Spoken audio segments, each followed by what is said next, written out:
السلام عليكم ورحمة الله وبركاته. إن الحمد لله الذي جعل الشمس والقمر بحسبان والنجم والشجر يسجدان وفضل زمانا على زمان كما فضل مكانا على مكان وإنسانا على إنسان ونشهد أن لا إله إلا الله وحده لا شريك له لا ضد له ولا ند له ونشهد أن لا إله إلا الله وحده لا شريك له ونشهد أن سيدنا ومولانا محمدا عبده ورسوله صلى الله تعالى عليه وعلى آله وأصحابه وبارك وسلم تسليما كثيرا كثيرا. أما بعد فقد قال الله تعالى في شان كلامه المجيد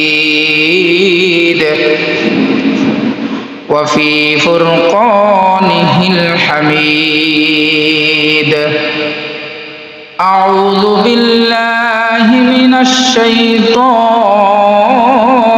الرجيم. بسم الله الرحمن الرحيم. إن أول بيت وضع للناس للذي ببكة مباركا وهدى للعالمين فيه آيات بينات مقام إبراهيم ومن دخله كان آمنا ولله على الناس حج البيت من استطاع إليه سبيلا ومن كفر فإن الله غني عن العالمين. صدق الله مولانا العظيم. وقال عمر بن الخطاب رضي الله تعالى عنه قال قال رسول الله صلى الله عليه وسلم من ملك زادا وراحلة تبلغه إلى بيت الله فمات ولم يحج فلا عليه أن يموت يهوديا أو نصرانيا أو كما قال عليه الصلاة والسلام. সকলে আমার সাথে একবার দরুদ ইব্রাহিম পড়ি। আল্লাহুম্মা সাল্লি আলা মুহাম্মাদ ওয়া আলা আলি মুহাম্মাদ কামা সাল্লাইতা আলা ইব্রাহিম ওয়া আলা আলি ইব্রাহিম ইন্নাকা হামিদুম মাজিদ. আল্লাহুম্মা বারিক আলা মুহাম্মাদিন ওয়া আলা আলি মুহাম্মাদ কামা বারাকতা আলা إبراهيم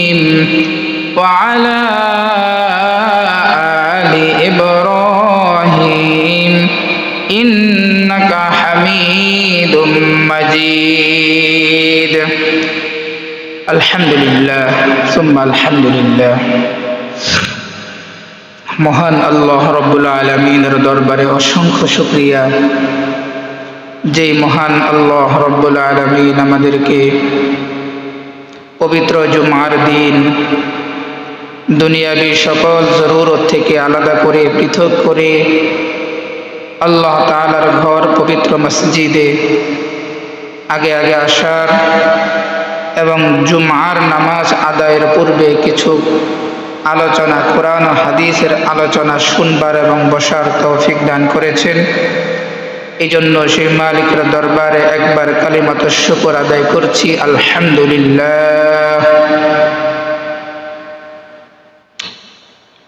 প্রতি জুমায় একই কথা বলতে আর ভালো লাগে না। জুমার দিন অন্তত একটু আগে আগে মসজিদে আসার ফজিলত এতবার বলা হয়েছে, এরপরেও আমাদের এখানে কর্ণপাত হয় না, আমাদের অনুধাবন হয় না, আমাদের হুঁশ ফিরে না, আমরা বেপরোয়া। আল্লাহ আল্লাহ, কবে বুঝবে এ উম্মত? সপ্তাহে একটা দিন জুমার নামাজ, সপ্তাহে একটা দিন এই জুমার আগে কিছু দিনই আলোচনা হয়। দুনিয়ার সব কিছু আমরা বুঝি, ভাত বুঝি, তরকারি বুঝি, টাকা বুঝি, জমি বুঝি, সংসার বুঝি, ছেলে বুঝি, মেয়ে বুঝি, বিয়ে বুঝি, সামাজিক সব কিছু বুঝি, কিন্তু ইসলাম আমার জন্য মানা দরকার। কিভাবে চললে ইসলামের উপর চলা যাবে, শরীয়তের কোন বিধানটা আমার জন্য প্রয়োজনীয়, আমার জন্য কোন কথাটা জরুরত, এই একটা প্রয়োজনীয়, এই একটা জরুরত মনে করে সপ্তাহে একটা দিন একটু আগে আগে মসজিদে যাব, আলোচনাগুলো শুনবো এবং আমল করব, এই নিয়তে একটা দিন, সপ্তাহে একটা দিন, মাসে 4টা দিন এই ফিকির আমাদের মধ্যে আসে না।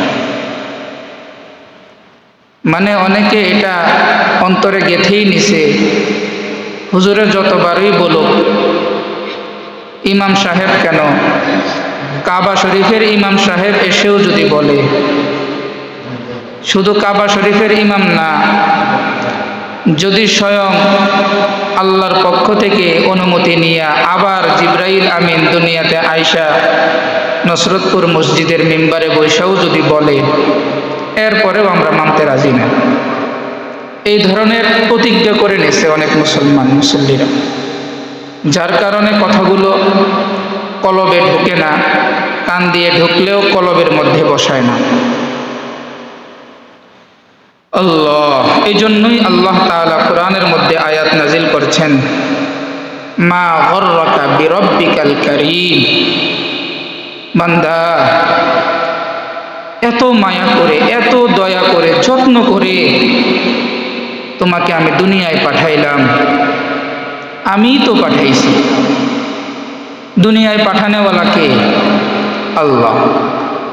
আমি পাঠাইলাম, আমি তোমাকে বাতাসের মতো একটা অক্সিজেন, ফ্রেশ অক্সিজেন দিলাম, হায়াত দিলাম, দেখার জন্য 2টা চক্ষু দান করলাম, চলার জন্য 2টা পা দিলাম, বলার জন্য জবান দিলাম, চলার জন্য বুদ্ধি দিলাম, জ্ঞান দিলাম, সব তো আমার দান।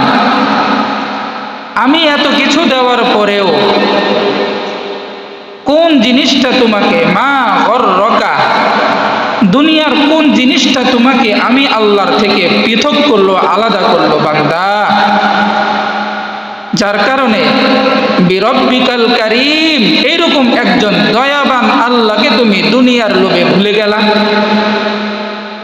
দুনিয়ার কোন লোভ, কোন লালসা, কোন চিন্তা, কোন ফিকির তোমাকে আমার থেকে পৃথক করলো? প্রশ্নকারী আল্লাহ। প্রশ্নকারী কে? আল্লাহ। প্রশ্ন যেহেতু আল্লাহ তাআলাই করছেন, জবাবটাও একদিন দিতেই হবে। আল্লাহ একই প্রশ্ন আবার করবেন হাসরের ময়দানে। ও বান্দা, দুনিয়াতে তুমি যা পাইছো সব তো আমারই দেওয়া নিয়ামত। আমি আল্লাহ যদি না দিতাম, তুমি হাজার চেষ্টা করলেও তো পাইতা না। আমার এত অফুরন্ত নিয়ামত পাওয়ার পরেও কোন জিনিসটা মা গররকা তোমাকে আমার থেকে আলাদা করলো, গাফিল করলো, পৃথক করলো? প্রশ্ন আল্লাহ পাকই করবেন।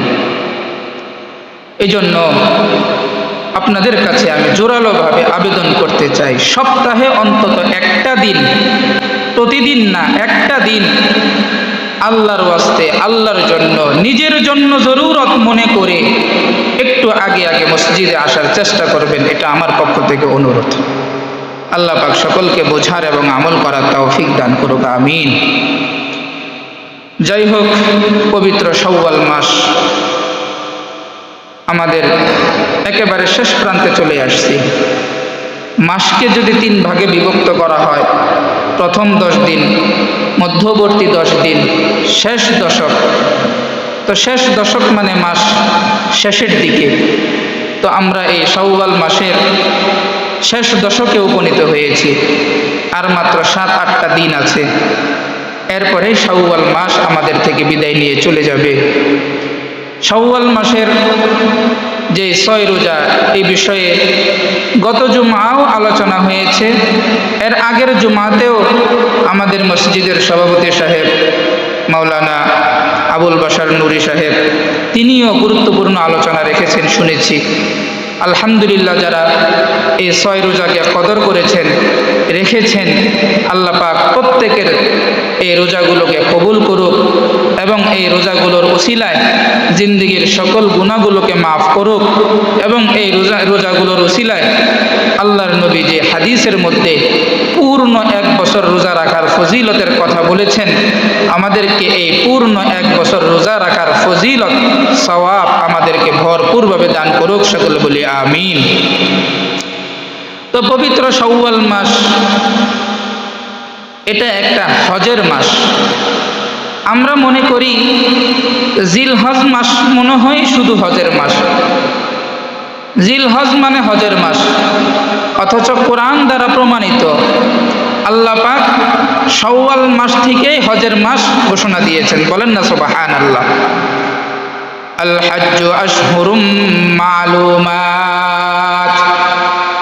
আল্লাহ রাব্বুল আলামিন বলেন আল হজ, আশহুর,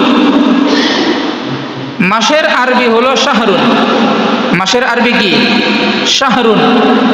শাহরুন 1 বছর মানে 1 মাস। এই শাহরুনের বহু বচন হলো আশহার। তো আল্লাহ রাব্বুল আলামিন কোরআনের মধ্যে, আয়াতের মধ্যে বলেন আল হাজ্জু আশহার, মানে 1 মাস না, একাধিক মাস, একের বহু বচন। সুতরাং বোঝা গেল শুধু জিলহজ মাসেই হজের মাস না, বরং জিলহজ মাসের পূর্ববর্তী মাসগুলোও হজের মাস। এখনে না বিমানের যুগ, বিমানে 6 ঘন্টা 4 ঘন্টায় হজের জন্য বাংলাদেশ থেকে সৌদি আরব যাওয়া যায়। এমন একটা সময় ছিল জিলহজ মাসে, মানে রমজানের পরেই, অনেক দেশ থেকে রমজানের আগেই হজের ইহরাম পরে হজের জন্য পায়ে হেঁটে রওনা করতেন। ছিল কি না? তাহলে আমরা যদি বলি শুধু জিলহজ মাসেই হজের মাস, তাহলে যেই ব্যক্তিরা পূর্ববর্তী জামানায় ওই রমজানে বা রমজানের আগে বা রমজানের পরে শাওয়াল মাসে ইহরামের কাপড় পরিধান করে হজের প্রস্তুতি নিয়ে রওনা করছিলেন, তো তাদের হজ কি হয় নাই? এই জন্য কোরআন দ্বারা প্রমাণিত আল হাজ্জু আশহুরুম মালুমাত। এই আশহার বহু বচন মানে কয় মাস, এটা এই তাফসীরের মধ্যে ইবনে কাসির, মুহাম্মদ ইবনে কাসির, তিনি তাফসীরের মধ্যে বলেছেন আশহার বহু বচন মানে 3টি মাস। 1 নম্বর শাওয়াল, 2 নম্বর জিলকদ, 3 নম্বর জিলহজের প্রথম 10 দিন। বুঝে আসছেন কথাগুলো? তো আয়াত দ্বারা বোঝা গেল শাওয়াল মাস থেকে হজের মৌসুম শুরু। শাওয়াল মাস থেকে হজের মৌসুম কি শুরু। যেহেতু হজের মৌসুম শুরু, সেই কারণে হজ নিয়ে কিছু আলোচনা করব। আমাদের দেশের অধিকাংশ মসজিদগুলোতে হজ নিয়ে আলোচনা করে ওই একেবারে জিলহজ মাসে গিয়ে, যখন হজের ফজিলত, হজের গুরুত্ব, হজ না করলে কি শাস্তি, হজ কার উপর ফরজ, কি পরিমাণ অর্থ সম্পদ থাকলে হজ আদায় করা ফরজ, এটা এমন এক সময় গিয়ে আলোচনা করে যখন আর হজে যাওয়ার মতো অবস্থা থাকে না। জিলহজ মাসের 1 তারিখে যদি আমি হজের বর্ণনা দেই, হজের ফজিলত বলি, তো 10 তারিখে হজ, ধরেন কথার কথা, মৌলিক হজ 5 দিন। তো এই 5 দিনের ভিতরে বাংলাদেশ থেকে ভিসা প্রসেসিং করে পাসপোর্ট জমা দিয়ে এই দেশ থেকে হজে যাওয়ার মতো সম্ভব না। এজন্য হজের আলোচনা আমি মনে করি এই শাওয়াল মাস থেকেই করা জরুরত। যদি একজন ব্যক্তি বুঝে যে আমার জন্য হজ ফরজ, হুজুরের আলোচনা, জুমার আলোচনা থেকে যদি এতটুকু বুঝে আসে যে আমার জন্য কি ফরজ, হজ ফরজ, আগে বুঝি নাই, আগে জানি নাই, এখন আলোচনার মাধ্যমে জানছি, বুঝছি, তাহলে ওই ব্যক্তি যেন ওই বছর অন্তত হজের প্রস্তুতি নিয়ে হজ করতে যেতে পারে। এইরকম পূর্বে থেকেই মসজিদগুলোতে হজের আলোচনা করা দরকার। কথা বলেন ঠিক কিনা? কারণ জিলহজ মাস চলে গেলে আপনি এর পরবর্তী মুহররম মাসে আবার হজ করবেন, এর কোনো সুযোগ আছে? হজ করার জন্য নির্ধারিত একটা সময়, আবার পূর্ণ 1 বছর ঘুরে আইসা জিলহজ মাসে আপনাকে হজ পূর্ণ করতে হবে। জাকাত যদি রমজানে না দেই, রমজানের পরে শাওয়াল মাসে জাকাত দেওয়া যাবে কি যাবে না? যাবে। জাকাতের জন্য রমজান শর্ত না। আমাদের দেশের মানুষরা রমজান মাসে জাকাত দেয়, এটা কেমন জানি ধরেই নিছি যে রমজান আসলে জাকাত, রমজানের আগে পরে জাকাত দেওয়া যাবে না, অথচ জাকাত এটা রমজানের সাথে কোনো সম্পৃক্ত নাই। কথা বুঝে আসছিনি? কেউ যদি বলে আমার জাকাত আমি রমজানের আগে দিব, আদায় হবে। কেউ যদি বলে আমি রমজানের পরে জাকাত দিব, তাও আদায় হবে। কিন্তু কেউ যদি বলে আমি জিলহজ মাসে হজ করব না, আমি এর পরে মাসে গিয়ে হজ করব, হজ হবে? কথা বলেন, হজ হবে? পূর্ণ 1 বছর আবার ঘুরে আসতে হবে। তো জীবনের 1 সেকেন্ডের কোনো কি নাই, গ্যারান্টি নাই, সেখানে 1 বছরের গ্যারান্টি কোথায়? এজন্য হজের আলোচনা করব, গুরুত্ব সহকারে মনোযোগ দিয়ে আলোচনাগুলো শুনবো ইনশাআল্লাহ। এই আলোচনাগুলো কেন শুনবো? অনেকে মনে করেন যে হজ আমার উপর ফরজ হয় নাই, হজের আলোচনা আমার কি দরকার, কি জরুরত? না, এখন হয় নাই, একদিন হয়তো হবে। যেদিন হবে সেদিন হজ আদায় করতে হবে। এ ব্যাপারে আগে থেকেই প্রস্তুতি নিতে হবে এবং নিয়ত করতে হবে, আল্লাহ আমার তো হজের অর্থ নাই, সম্পদ নাই, টাকা নাই, হজ করার মতো আমাকে আপনি ওই অ্যাবিলিটি দেন নাই, তবে আপনার কাছে আমি দরখাস্ত জানাই, মালিক আপনি আমাকে তৌফিক দেন, আমি যেন এই বছরই, সামনে বছর না, যেন এই বছরেই যেন হজ আদায় করতে পারি। আপনি চাইলে সব সম্ভব, আপনি না চাইলে কোনো কিছুই সম্ভব না। এই দোয়া তো অন্তত করা যাবে কি না? আমার এক উস্তাদ বলতেন, ক্লাসের মধ্যে বলছেন, আমার মনে আছে, মেশকাতের বছর, হুজুর বাবুল হজ, বুখারী শরীফের মধ্যে একটা অধ্যায় আছে, বাবুল হজ, হজের বাব, হজের অধ্যায়। এখানে হজ বিষয়ে কিছু আলোচনা, হাদিস আছে। এই হাদিস যখন হুজুর আমাদেরকে পড়াইতেছিলেন, আল্লামা মাওলানা হারুন বুখারী সাহেব, এই শানবাগ বাড়ি, আমাদের বুখারীর উস্তাদ, বসুন্ধরা মাদ্রাসার, তো উনি বলতেছিলেন ওই কিতাবগুলো, হাদিসগুলো পড়ানোর সময় আল্লাহর কাছে হাত দুইটা উঠাইয়া আল্লাহর কাছে বলতেছেন, আল্লাহ এমন একটা সময় ছিল যে মানুষ হজের প্রস্তুতি আগেই নিত। এই হজে যাওয়ার সময় কিছু চিরা, কিছু গুড়, কিছু মুড়ি, শুকনো কিছু খাবার ফলার মধ্যে নিয়ে পায়ে হেঁটে রওনা করত। ওই গুড়ের সাথে কত পিপিলিকা, কত মাছি, কত জীবজন্তু এই গুড়ের সাথে লাইগা আপনি আল্লাহ ওই খানায়ে কাবা পর্যন্ত নিছেন।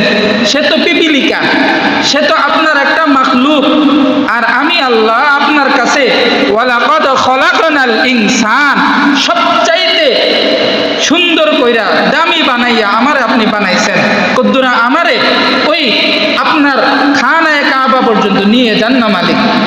এইভাবে হুজুর দোয়া করত।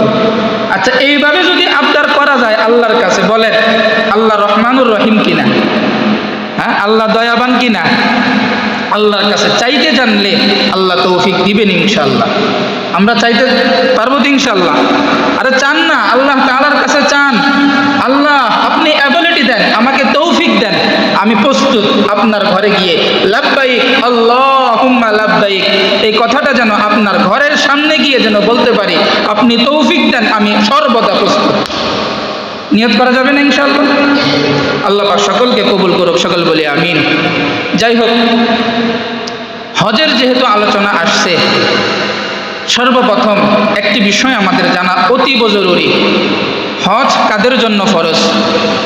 কার উপরে হজ ফরজ? কোন ব্যক্তির উপরে হজ ফরজ?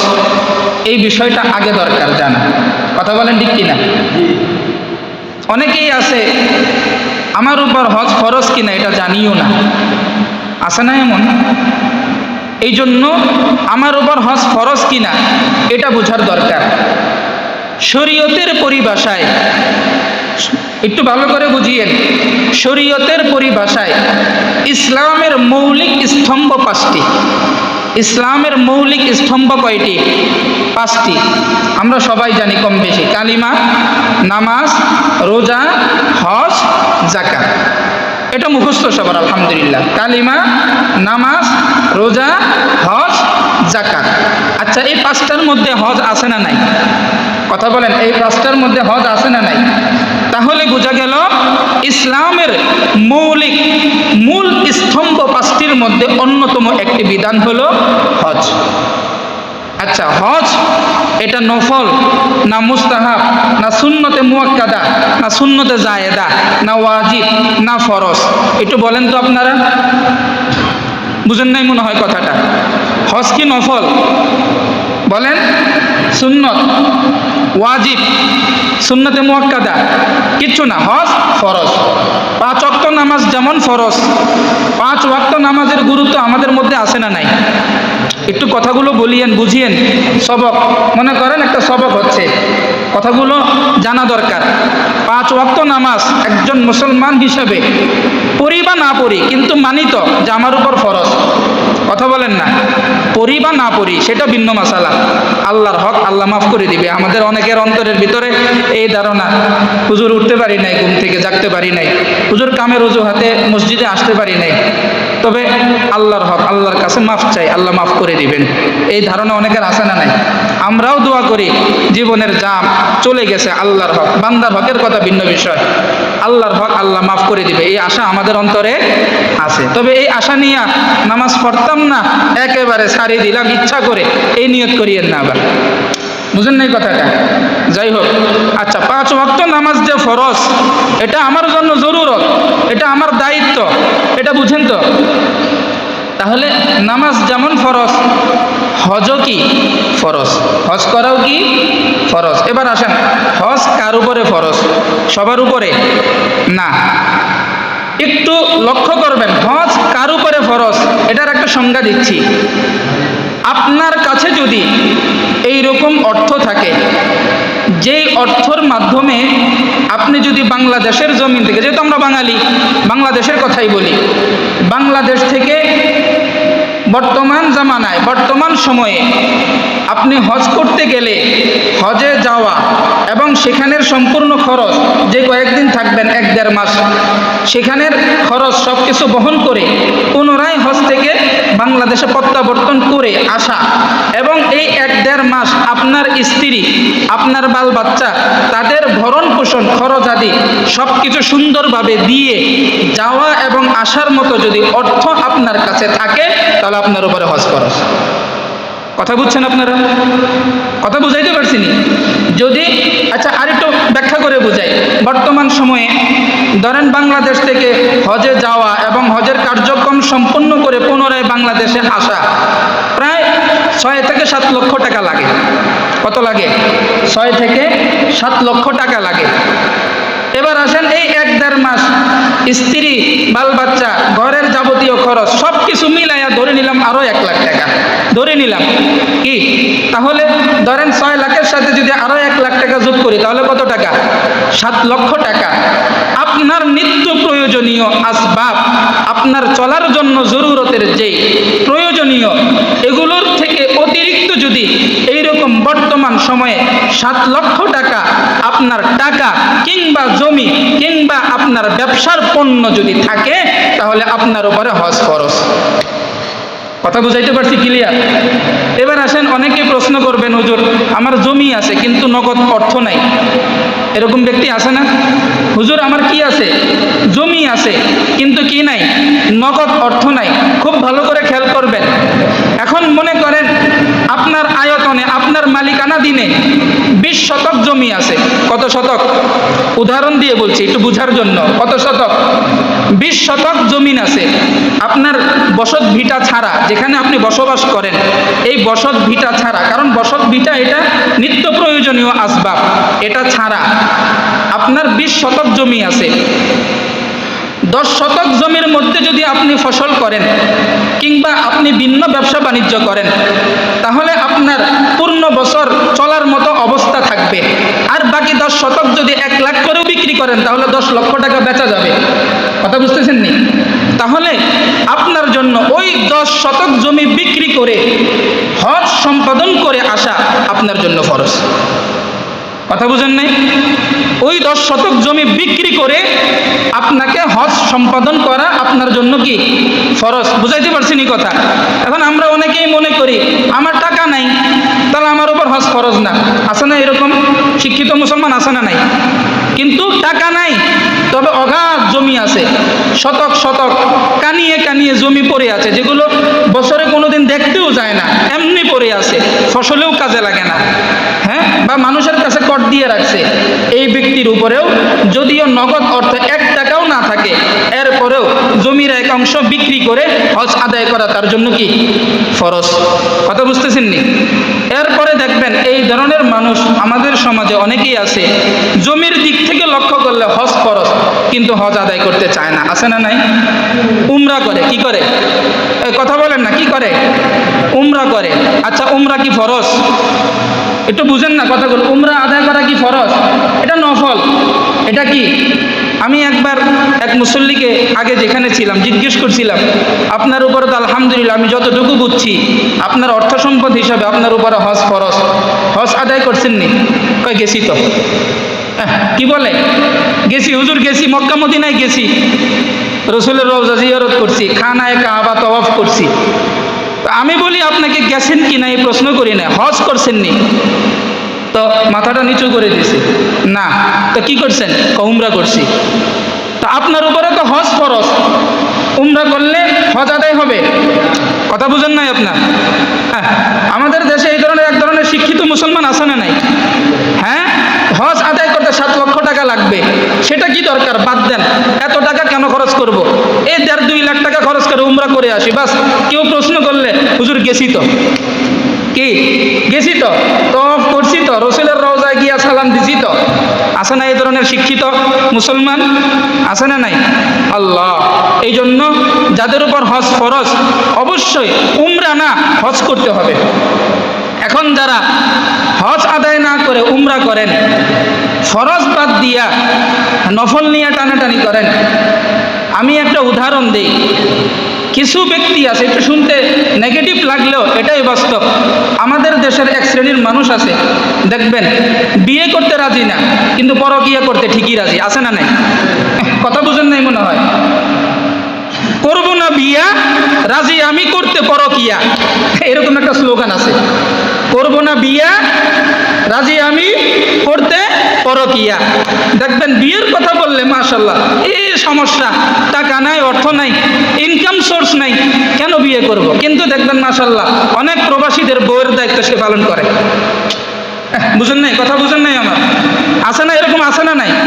বিয়ের কথা বললে গায়ে জ্বালা, না বিয়ে করা যাবে না, তখন এক বউ হালাল হবে।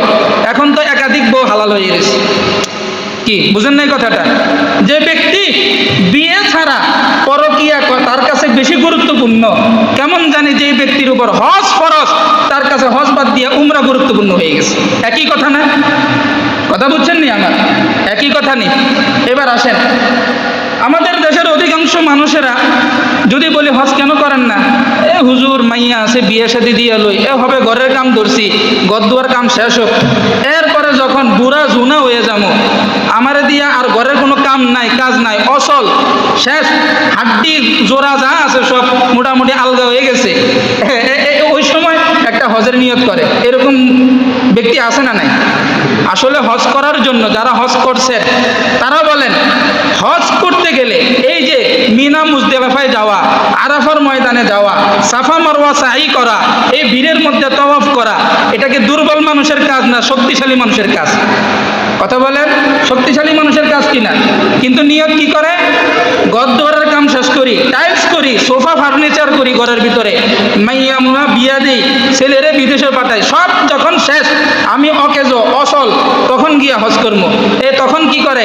তওয়াফ করতে গিয়া মানুষের সাফাই বইরা শেষ, তওয়াফও করতে পারেন, এক কোনায় বসে থাকে। এরকম মুসলমান আছে না নাই? বলেন আছে না নাই? এই জন্য বাপ আমার, এই হজের মৌসুম চলতেছে, যাদের উপর হজ ফরজ বর্ণনা থেকে যতটুকু বুঝছেন এখন থেকেই নিয়ত করেন, আল্লাহ আমাকে হজ করার তৌফিক যেহেতু আপনি দিছেন, আমি হজ করবো ইনশাআল্লাহ। আগামী বছর না, এই বছর। কথা বুঝতেছেন নি আমার? ঘরের কাজ পরেও হবে, আপনি না করলে আপনার ছেলে করবে। দুনিয়ার সব বুঝি, জমি বুঝি, খানা বুঝি, তরকারি বুঝি, ভাত বুঝি, একেবারে জমিনের দলিলের খতিয়ান, আরেজ খতিয়ান, একেবারে সিপা সাপা যা আছে সব বুঝি, কিন্তু ইসলাম মানার জন্য আমার জন্য যে কথাগুলো দরকার এটা বুঝতে রাজি না, বুঝলেও বুঝতে রাজি না। কথা বলেন ঠিক কি না? সব বুঝতে রাজি। দুনিয়ার এই 1 শতক জমি পাওয়ার জন্য আমার যদ্দূর দৌড়ান দরকার, একেবারে বড় অফিস না, হাইকোর্ট পর্যন্ত যাওয়া লাগলে যাইতে রাজি, কিন্তু ইসলাম বোঝার জন্য 1 মিনিট হুজুরের কাছে সময় দিব, এই সময় আমার নাই। কথা বুঝেন নাই? যদি বলেন দলিলের লেখাগুলি পড়েন তো দেখবেন এই দলিলের ফেসের লেখাগুলি কত ফেস, দলিলের মধ্যে যে লেখারগুলো বোঝা খুব কঠিন কিনা। দেন গড় গড় গড় গড় করি কথা, দলিলের লেখাগুলি মাশাল্লাহ বুঝে। যদি বলি মাশাল্লাহ সূরা ফাতিহাটা বলেন তো, শেষ, জবান বন্ধ, জবান কি বন্ধ। এই জন্য এই কথাগুলো বলার মূল উদ্দেশ্য হলো দুনিয়াও যেমন আমারই দরকার, আখেরাতও আমারই দরকার। কথা বলেন ঠিক কিনা? আখেরাতের বিষয়গুলো জানা আমারই দরকার। এই জন্য আখেরাত মানতে রাজি আছেন তো? কথা বলেন না, আছেন তো রাজি ইনশাআল্লাহ? সর্বশেষ এই 1 মিনিটে একটা হাদিসের তর্জমা আপনাদের কাছে বলবো, যে হাদিসটা আমি খুতবার মধ্যে বলছি।